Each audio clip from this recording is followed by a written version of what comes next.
The early years of Iron Maiden were tenuous and volatile. Going through many lineup changes early on helped the core members establish a progressive and adventurous style amidst the turmoil of a revolving lineup.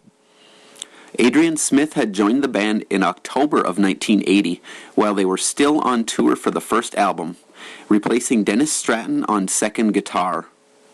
Not even 1 year had passed before another lineup change occurred. Paul Di'Anno, struggling mightily with the pressures of extended touring as well as drug and alcohol abuse, was fired from the band mid-tour, being replaced by Bruce Dickinson in September of 1981. Most of the tracks on Killers were actually written before the band had recorded their first album, and were actually played on the 1980 tour. The only tracks that the band wrote for Killers were Murders in the Rue Morgue, which is based on an Edgar Allan Poe poem of the same name, and Prodigal Son, the latter showcasing a significant departure from the bulk of the band's earlier sound, and a prelude to the more progressive direction the band would take on future releases.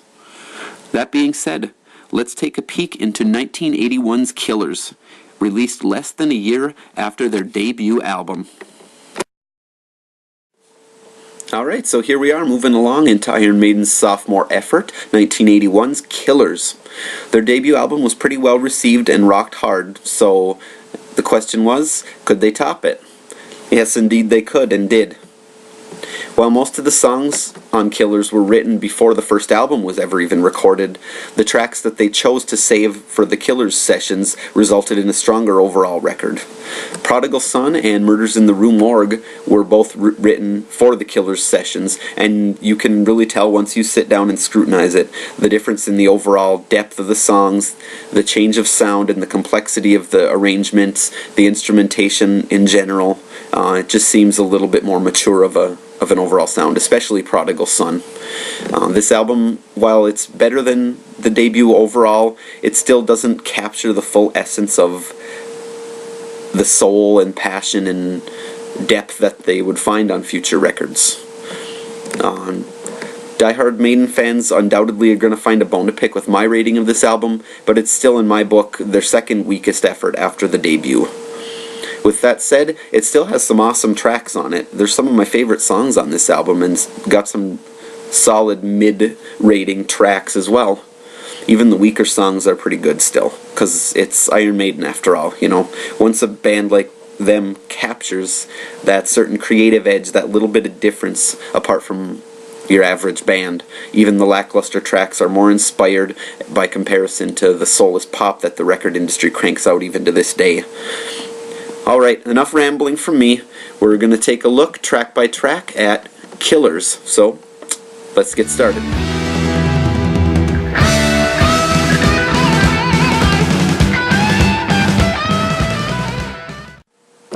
Okay, The Ides of March. It's a staple at a lot of their early concerts. They usually began a show with this track. It's a great intro track for a show or for an album.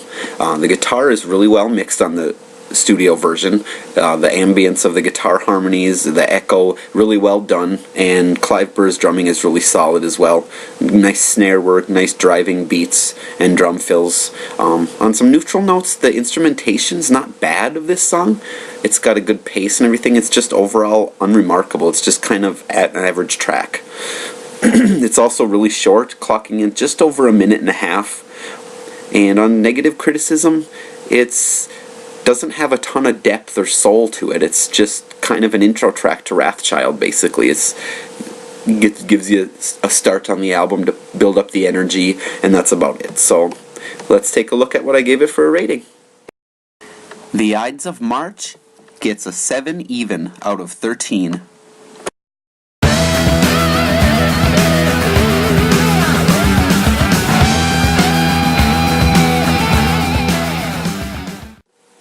Okay, Wrathchild. It's a staple at their shows to this day. I have a DVD from '03 where they play this. It's, I believe, the first track that they play. Really good intro. And the guitar solos that Dave and Adrian bring in after the bass and hi-hat work really sets the tone for the verses. The vocals by Paul are really well done in this song. It really captures the character very well of the Wrathchild. A lot of energy in this song, really nice pacing, good high tempo, you can really feel the energy. The instrumental breakdown in the middle is really well done, nice little prog rock shift here and there, and the conveyance overall through the instrumentation really puts you in the story of the Wrathchild as he's trying to find his dad who he's never met. Neutral note, it's a really short song, seemed like it could have been a little bit longer, but just a neutral observation. And on some critical notes, the depth of the song is a little bit lacking. It's a little bit of a weak song, but it's got some good energy, so that saved it a bit. And it's also a bit repetitive. So, there you are. Alright, let's see what I gave it for a rating. Wrathchild's final rating is 8.62 out of 13.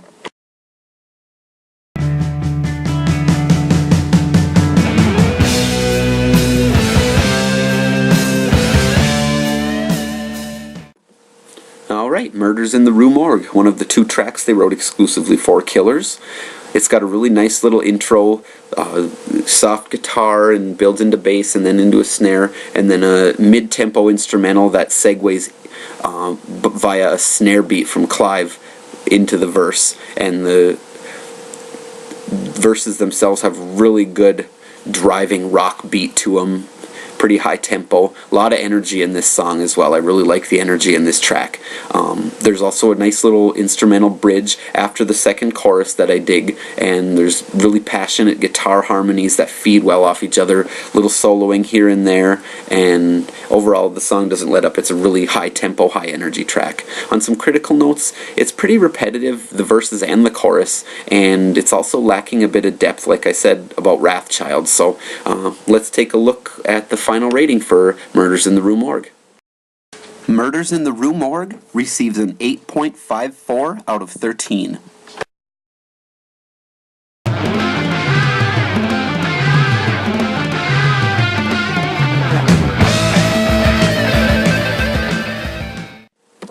Okay, Another Life. This one begins with a great drum intro, and it leads into a guitar passage with soloing, guitar harmonies, and a lot of passion in the playing. It really good texture in the guitars, nice echo.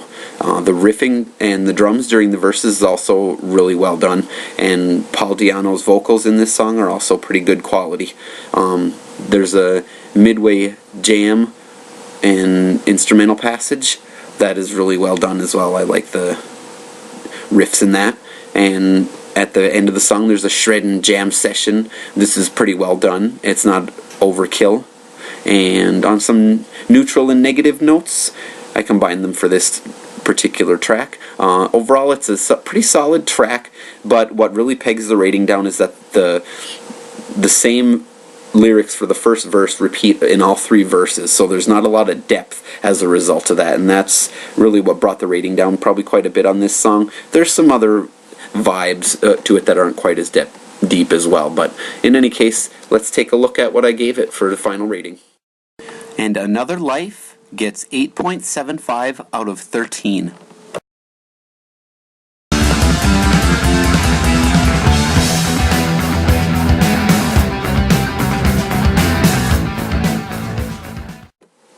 Okay, Genghis Khan.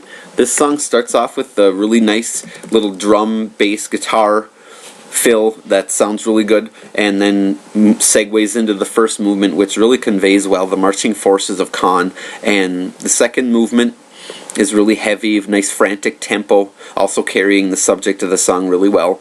There's a really cool tempo shift into the third movement with nice guitar riffs and the ambience and the textures of the guitar, the reverb on it. They just sounds really soulful and really well done. On some neutral and negative notes, it's a very short song, just about 3 minutes, and the second passage, while it is short, it does drag on a bit with the repetition, and it's very cacophonous, so it kind of grates on the nerves after a while with the way it's written and played, but that could have been intentional. Overall, it's not a very deep or soulful track, but it does have some shining moments, so let's take a look at what we gave it for a rating. And Genghis Khan receives 8.16 out of 13 for its final rating.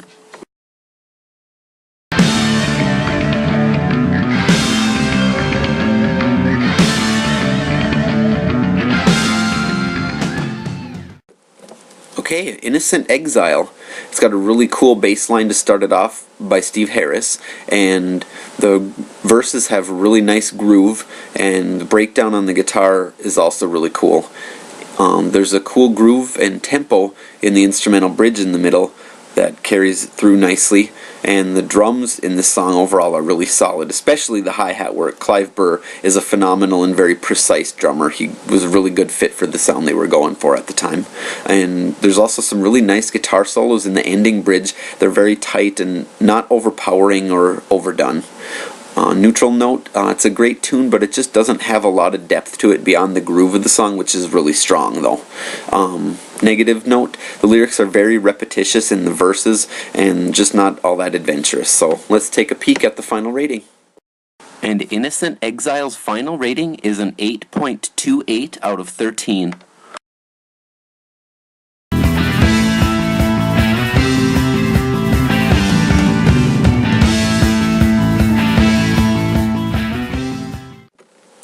Okay, title track, Killers. This begins really strongly with some shifting tempos and movements with a slow build-up with the bass line and then guitar riffs and some shrieking vocals by Paul Di'Anno, really to establish the subject of the song, which is a serial killer, psychotic nature, and disjointed thoughts and images, and kicks into a nice guitar harmonic riff, and then some nice guitar harmonies during the verses. Lyrics are really creepy and well written, and I think Paul Di'Anno did write a bit of the lyrics for this, but I'm not entirely sure. There's a nice instrumental bridge in the middle with really good snare and guitar harmonies feeding off each other. Vocal harmonies sound really great, and some nice soloing by Dave and Adrian. On some neutral or negative notes, this song is a pretty disturbing, well written, and pulsing tune. It's got a good pace, but it's not a super deep song, so let's take a look at what it got for a rating. And Killers gets an 8 even out of 13.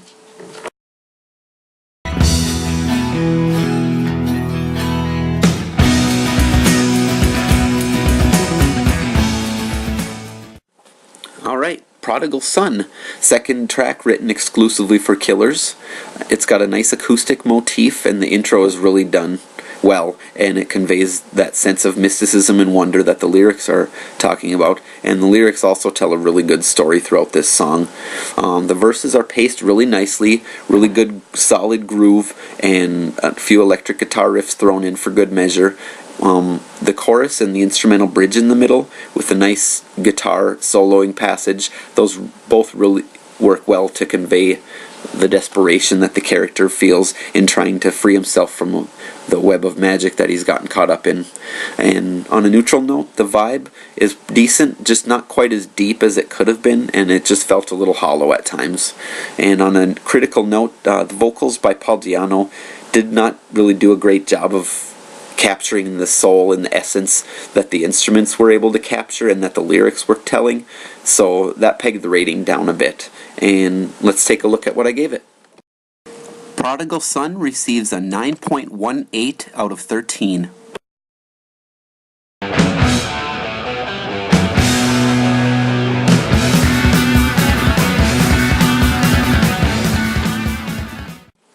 Okay, Purgatory. This is my favorite song on the album.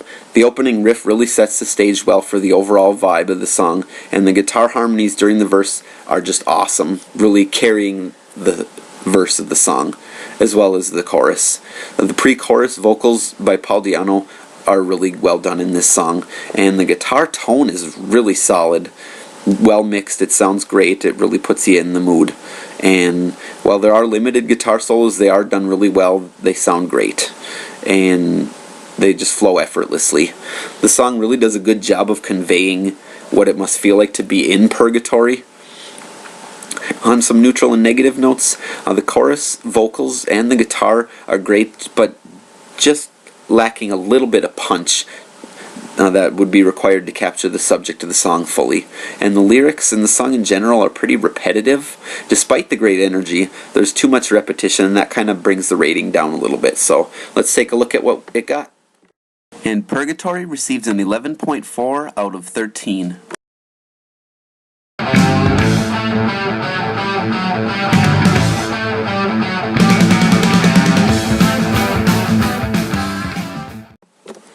Okay, Twilight Zone, the first single off the album that actually wasn't originally included on the UK release.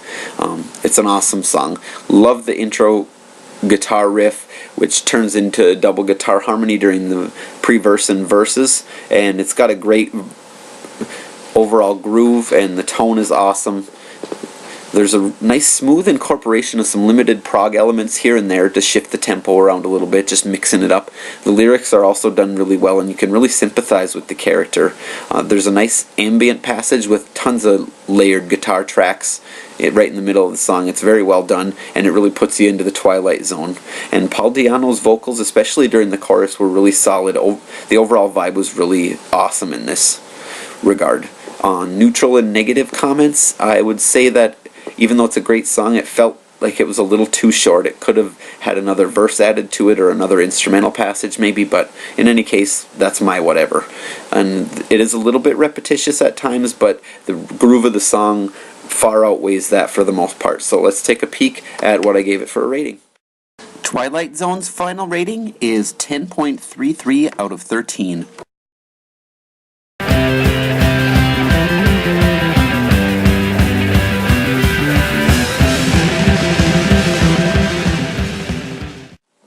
Alright, Drifter, the ending track. It's got a really good opening riff that conveys well the plight of the drifter. And the lyrics also tell a really good story. The guitar harmonics in the breakdown are really cool and work well with the snare beat to build back up into the verses and progress the essence of the character of the story. Very well written. And it's also a good choice for an ending track. Got a nice feel for that regard. On some critical notes, I came down a little hard on this song. The opening riff crops up a little too much, and it kind of feels forced at times. And the lyrics, done well enough, but not very adventurous, lack a little bit of depth, and they're pretty repetitive. And the song structure also suffered from that, just lacking some depth and is not extremely adventurous or progressive, shall we say. Also not very inspiring. The vocals feel pretty flat, not a ton of soul on this one, and doesn't fully capture the essence of the story. So let's take a look at the rating. Drifter receives 7.5 out of 13. Alright, so there you have it. A track-by-track analysis of Iron Maiden's 1981 effort, Killers. Now we're going to take a look at its average rating, as well as its ranking out of the 15 studio albums. So there we go. Alright, and in conclusion, Killers receives an 8.71 out of 13 average rating, and ranking it 14th out of 15 albums. Alright, so we got an above average album once again. A little bit of an improvement overall on their debut album, but still nowhere close to their greatest. Some good tracks on this, like Purgatory and Twilight Zone and Wrathchild, Another Life. So I'd recommend at least looking up those songs, if nothing else, and it might pique your interest into looking into the other tracks on the album. Number of the Beast is up next. That's from 1982, and it was the first featuring Bruce Dickinson on vocals. So we'll take a slice-by-slice analysis of that pie in about 2 weeks. Thanks for watching, everybody, and feel free to leave some comments. Let me know what you thought, and hopefully you'll look up some of the tracks at least. And yeah, any suggestions on how I might improve this format, please let me know in the comments section as well. Thank you for watching, and I will see you guys in 2 weeks with The Number of the Beast.